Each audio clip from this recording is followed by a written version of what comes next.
Sur fond de crise sanitaire, de paralysie des économies, la récession est là un peu partout dans le monde. La question j'avais envie qu'on se pose aujourd'hui, c'est de savoir comment est-ce qu'on passe d'une récession qui est brutale, qui est violente, comment elle peut se transformer éventuellement dans un scénario noir ou apocalyptique en dépression. On en parle avec Philippe Escande. Bonjour Philippe.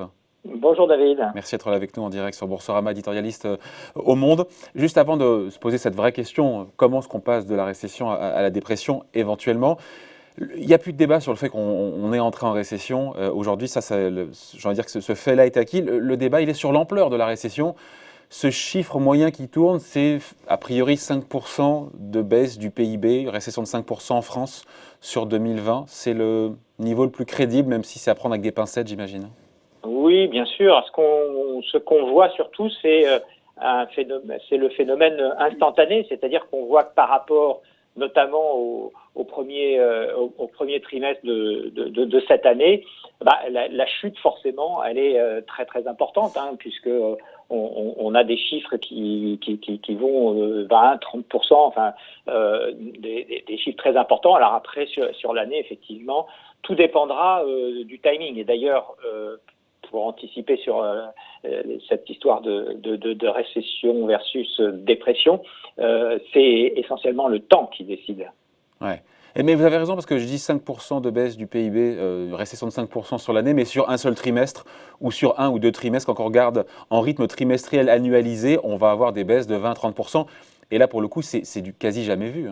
Même au pire de 2008, on n'a pas eu ça, de la crise financière de 2008-2009. Oui, tout à fait. On n'a pas connu ça. Et c'est vrai que le seul référentiel, c'est pour ça qu'on en parle, le seul référentiel d'une chute aussi considérable, c'est justement la fameuse crise des années 30 qui a démarré avec la crise de 29. Ouais, on en a beaucoup parlé déjà hier, dans cette émission, hier et avant-hier, mais c'est vrai que moi, ça m'a quand même surpris de voir Bruno Le Maire, ministre de l'économie, qui n'est pas là ni pour rassurer, ni pour dramatiser, nous dire, voilà, comparer cette situation avec 1929. Ça renvoie justement, 1929, au risque de dépression. C'est-à-dire que l'heure est vraiment très très grave. C'est beaucoup plus grave une dépression qu'une récession. Bien sûr, parce qu'une dépression, ça veut dire qu'on ne sait pas quand on va en sortir, on ne sait même pas si on va en sortir, et c'est pour ça qu'il y a l'analogie avec la crise de 29, parce qu'une fois qu'on a plongé dans la crise à la fin, en octobre 1929, eh bien, on a mis de nombreuses années à en sortir, et finalement, on en est sorti essentiellement après-guerre.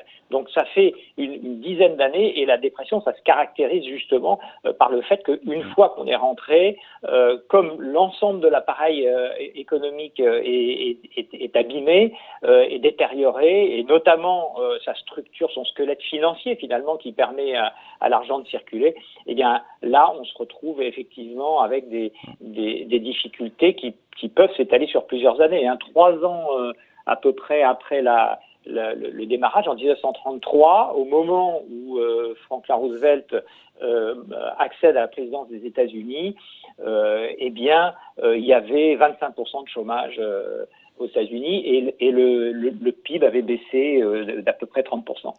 Ouais, c'est là où la comparaison a ses limites, déjà parce que c'est pas du tout la même histoire. C'est une crise boursière, on l'a déjà dit ici, en 1929, qui, pour le coup, se transmet à l'économie réelle. Là, c'est une crise sanitaire qui paralyse l'économie, qui se transmet au marché financier. Mais c'est vrai que le parallèle, c'est de voir, on a vu les chiffres hier aux États-Unis de demande d'allocation hebdomadaire au chômage. On a pris 3 millions en une semaine. Enfin, je crois que c'est du jamais vu, non, Philippe?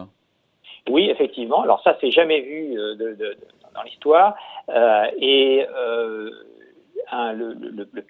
Le président, enfin le patron de la Réserve fédérale de Saint-Louis, le week-end dernier, il anticipait 30% de chômage à la fin, disons vers l'été, enfin à la fin du deuxième trimestre. 30% alors qu'on était à moins de 4% au début de l'année. Donc c'est totalement hallucinant. Et même le secrétaire d'État au Trésor, Steve Mnuchin, il parlait de 20% de chômage. Donc effectivement, on est sur des chiffres jamais vus. Après, encore une fois, est-ce qu'on ne joue pas à se faire peur en parlant encore une fois de cette possible transformation d'une récession en dépression? Est-ce que cette menace, elle est réelle? Parce que j'ai envie qu'on comprenne bien par quel cheminement économique la récession, justement, se transforme en dépression. Comment est-ce qu'on arrive, j'ai envie de dire, à un effondrement en chaîne? Parce que contrairement aux années 30, on a des banques centrales qui font feu de tout bois, des gouvernements qui font feu de tout bois avec des moyens en apparence, nous dit-on, illimités, et parce que l'économie ne va pas rester à l'arrêt tout ad vitam aeternam non plus, hein. Oui, c'est vrai, tout à fait.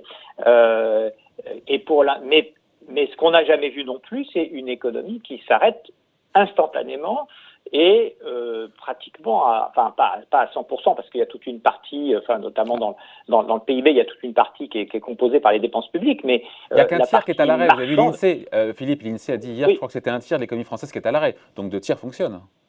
oui, mais dans les deux tiers, il y a déjà la moitié, c'est les dépenses publiques.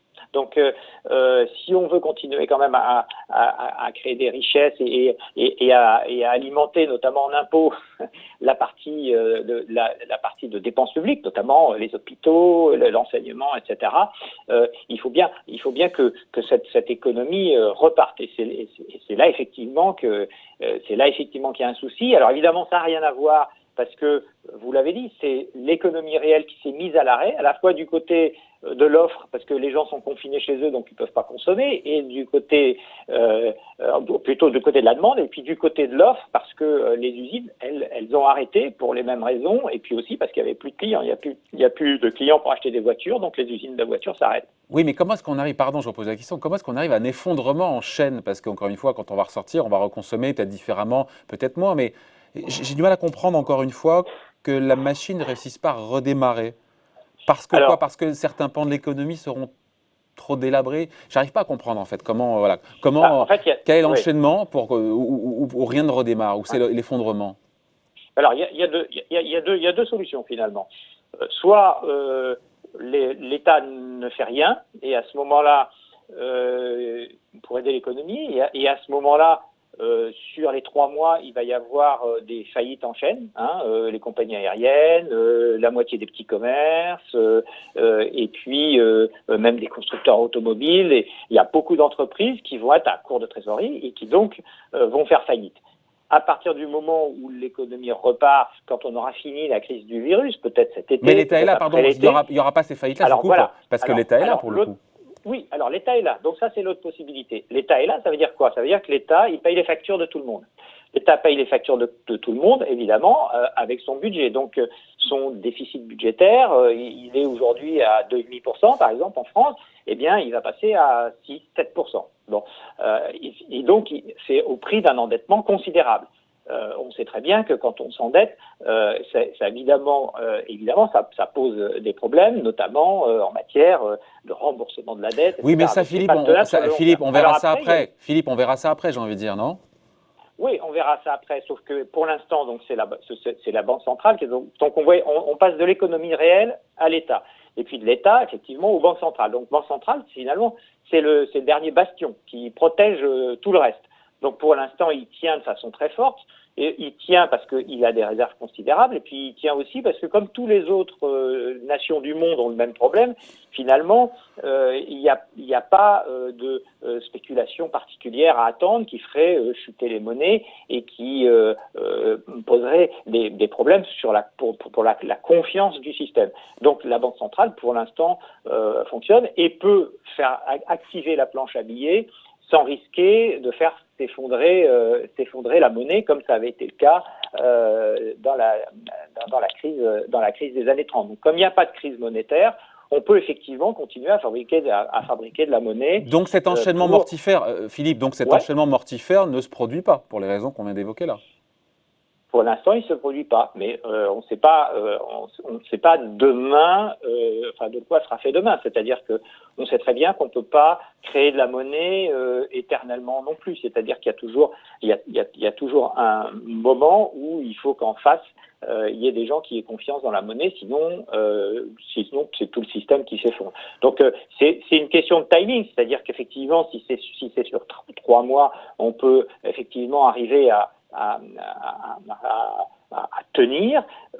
Si c'est beaucoup plus long, en fait, on rentre dans l'inconnu. On n'a aucun historique de ce qui pourrait arriver. Donc le facteur temps, vous le disiez dès le départ, Philippe, le facteur temps est capital, crucial, déterminant.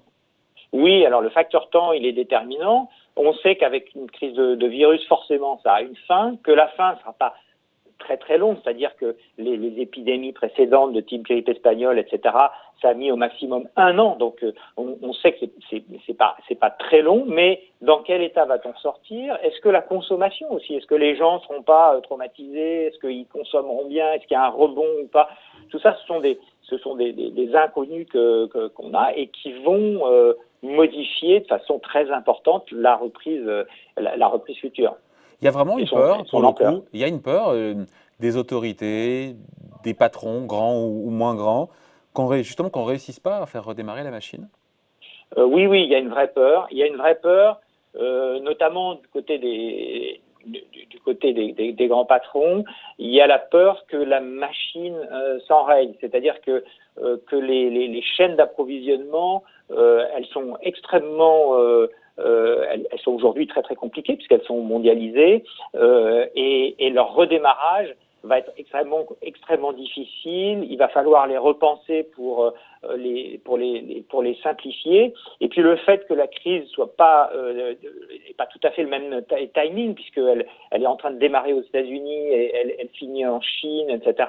Ça fait que ça va allonger aussi le rythme. Le temps que les gens reprennent l'avion pour aller aux États-Unis, le temps que les pays d'Afrique soient sortis et puissent aussi sortir de chez eux, ça va rallonger encore et donc ça va probablement plomber la conjoncture pour pas mal de temps. Bon, on finit là-dessus parce que juste 1929, Philippe, ça renvoie aussi à l'effondrement du système financier, pas seulement du système et de l'appareil productif et économique. Encore une fois, on n'en est pas là du tout. On a encore une fois des États, des banques centrales qui sont à la manœuvre et on a des banques qui pour l'instant sont en bonne santé, pour l'instant. Oui, tout à fait. Et ça, c'est un peu finalement grâce à la crise de 2008, puisque c'était une crise purement financière, alors comme celle de 1929, c'est-à-dire une crise de spéculation. Et du coup, ça a conduit à renforcer de façon très importante les banques, à créer un certain nombre de règles. Et aujourd'hui, entre guillemets, on en profite du fait qu'on a un système financier qui est beaucoup plus solide.